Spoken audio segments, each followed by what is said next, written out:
Os privilégios do setor público podem finalmente entrar na pauta do Congresso Nacional. O governo Bolsonaro quer indicar reitores das universidades públicas na base do dedaço. Começa o impeachment do governador do Rio de Janeiro, Wilson Witzel, e o Supremo começa a analisar o polêmico inquérito das fake news. Hoje, com comentários de Pedro Cunha Lima, Tiago Mitrô, Chicão Bulhões e Irapuan Santana, veja agora o Livres Notícia.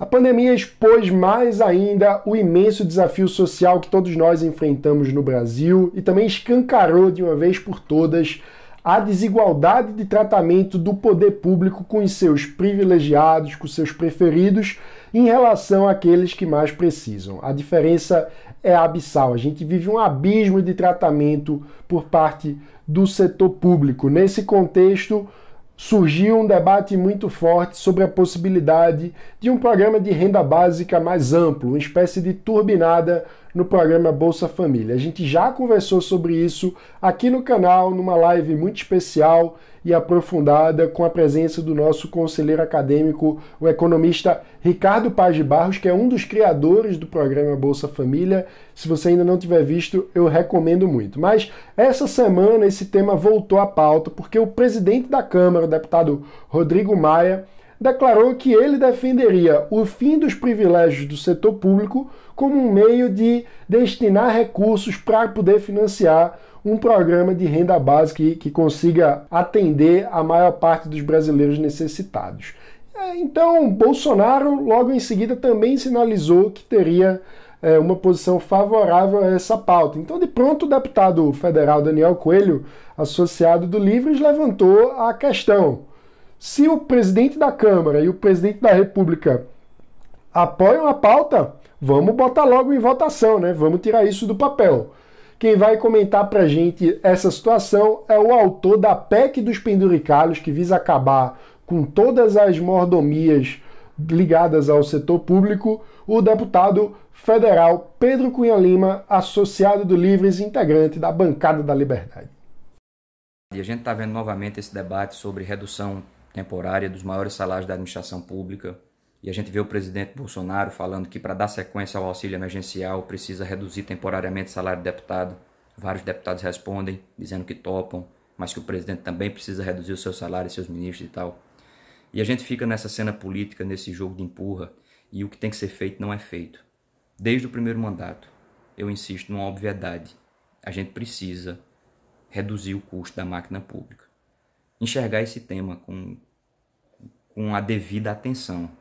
A gente habita um país onde uma criança que nasce numa periferia, numa família desestruturada, sem saneamento básico, numa comunidade muitas vezes dominada pelo tráfico, poder público não dá nada para essa família, não chega em nada para essa família. Pois bem, essa criança não tem vaga na creche. O poder público não dá essa vaga na creche para essa criança. E paga, o mesmo poder público paga auxílio creche para uma autoridade que recebe mais de 20 mil reais. É um país que tem gente dormindo na rua e no mesmo instante que aquela pessoa está dormindo na rua, o poder público paga um auxílio moradia para uma autoridade que recebe mais de 20 mil reais. Isso é uma questão elementar. O poder público ele existe para combater desigualdade. Não é para perpetuar desigualdade, não.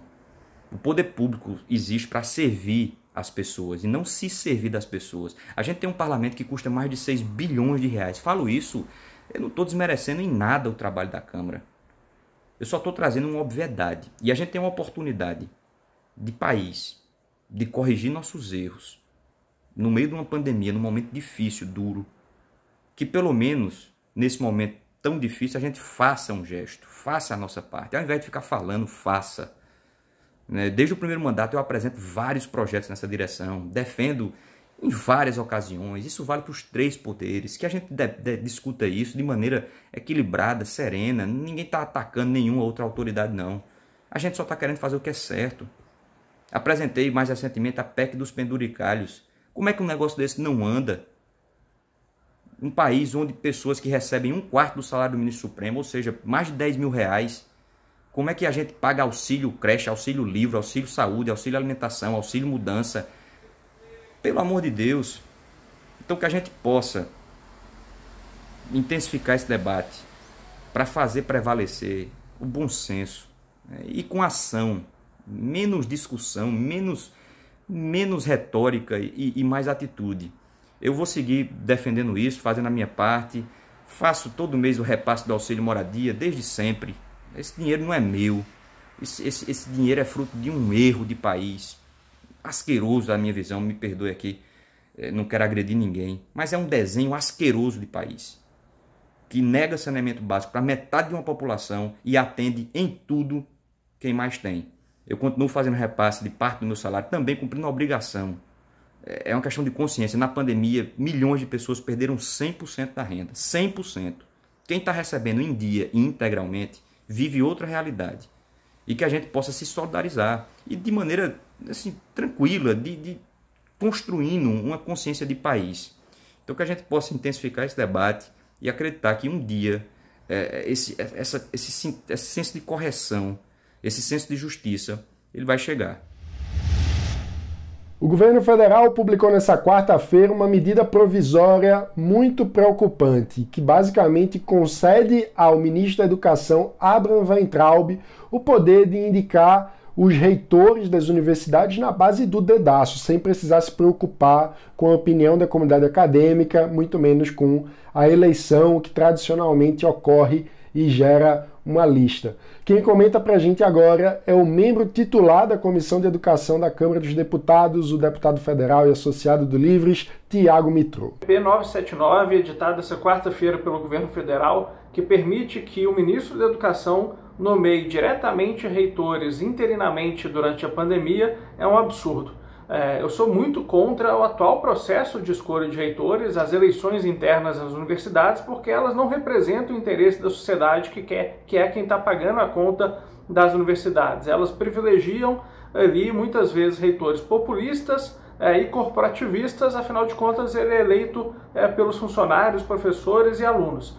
Agora, substituir um critério ruim por um critério pior ainda, que é uma nomeação direta política do ministro da Educação, não faz o menor sentido. É claro que a pandemia afeta a atual regra de escolha dos reitores, mas a gente tem outras alternativas que resguardam as regras atuais e que passam por cima dos desafios da pandemia, que podem ser utilizados e não simplesmente dar esse poder autoritário ao ministro da Educação. Então, tenho atuado junto com outros parlamentares do Livres e do Congresso para que a gente pressione o presidente do Congresso Nacional, Davi Alcolumbre, para devolver essa medida provisória e que a gente possa discutir, ter um debate amplo sobre o atual critério de escolha de reitores, que eu falei, não é adequado, eleições não acontecem em lugar nenhum do mundo, isso acontece no Brasil para manter muitas vezes interesses corporativistas das universidades. Mas não é através dessa medida provisória que nós vamos mudar essa situação. Desde o início dessa pandemia, a gente tem denunciado aqui no canal os abusos cometidos pelas diferentes esferas de governo no âmbito das ações que deveriam estar focadas no combate à Covid-19 no país. O pior desses casos, sem dúvidas, é o Rio de Janeiro, onde as investigações sobre os esquemas chegaram à possibilidade de participação do próprio governador Wilson Witzel. É nesse contexto que ontem a Assembleia Legislativa do Rio de Janeiro iniciou um processo de impeachment contra o governador Witzel. Quem vai comentar esse assunto para a gente é um dos autores do pedido de abertura do processo, o deputado estadual e associado do Livres, Chicão Bulhões. Diante das graves acusações envolvendo o governador, a primeira-dama e secretários desse governo, a Assembleia Legislativa do Rio acaba de aprovar, com amplo apoio dos deputados, a abertura do processo de impeachment contra o governador. Agora, faz-se uma comissão especial aqui dentro, onde serão votados deputados para compor essa comissão, que farão um relatório, e aí esse relatório será levado ao plenário, que, se for aprovado, leva ao afastamento do governador e que aí então será julgado no mérito da questão realmente do impeachment por uma comissão mista composta por desembargadores e outros deputados que também serão eleitos aqui na Assembleia Legislativa. É um passo muito importante porque o governo do Rio está envolvido em acusações gravíssimas de corrupção e o Rio de Janeiro não aguenta mais. A população do Rio não irá mais tolerar corrupção aqui no estado e nós estaremos vigilantes como um dos autores do processo de impeachment e atuando até o fim para dar respostas à população. E o polêmico inquérito das fake news conduzido pelo ministro Alexandre de Moraes, que está incomodando o núcleo duro do bolsonarismo, em especial aqueles nomes que são apontados como integrantes do chamado Gabinete do Ódio, chegou finalmente ao plenário do Supremo Tribunal Federal e começou a ser analisado. É muito polêmico, a gente já tratou várias vezes aqui. Quem vai analisar em que pé está essa situação é o nosso consultor jurídico Irapuan Santana. Hoje foi iniciado o julgamento do inquérito das fake news, se ele estava ou não de acordo com a Constituição. E aí o ministro Fachin foi o primeiro a votar como relator e ele votou pela sua constitucionalidade, desde que presente em todos os atos o Ministério Público, no primeiro momento. Num segundo momento, que esteja sempre resguardado o acesso dos autos, o acesso aos autos pela parte da defesa, e ele delimitou também as questões objetivas do processo, em que, na verdade, se coloca ali como uma ameaça ao Supremo, né, essas manifestações, e aí que podem colocar em risco a incolumidade física e moral dos ministros e dos familiares. E, por fim, ele falou que é preciso sempre resguardar a liberdade de expressão, ou seja, fatos notórios que foram noticiados pelas jornais e revistas também não devem ser retirados de circulação.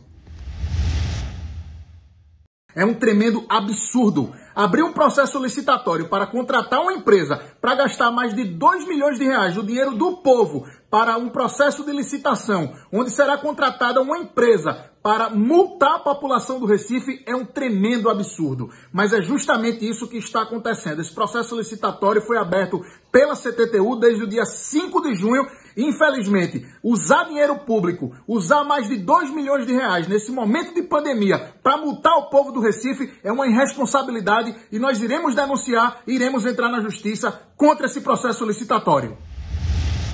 Esse foi o Livros de Notícia de hoje, então não se esqueça, deixa aqui o seu like, se inscreva no canal, ative o sininho para não perder as notificações e um lembrete especial. Na próxima segunda-feira, dia 15, a gente vai ter um lançamento muito empolgante para todos nós que fazemos o Livros, o nosso aplicativo exclusivo para associados adimplentes. Então não perca tempo, se você ainda não se associou, faça sua associação. Se tiver inadimplente, coloque em dia a sua mensalidade lá no nosso site, eusolivres.org/participe. Vai ser imperdível, conteúdo exclusivo em primeira mão, tudo que o Livre está fazendo e também a participação direta dos nossos associados na construção das mobilizações do Livre, sempre em defesa da liberdade por inteiro e para todos. Vai ser muito bacana esse lançamento, a gente espera contar com a sua presença, a sua adesão, baixando o nosso aplicativo. O Livro de Notícia, como você sabe, de segunda a sexta-feira, sempre às 7 da manhã, traz para você os principais destaques do dia para quem defende a liberdade por inteiro. Obrigado e até a próxima!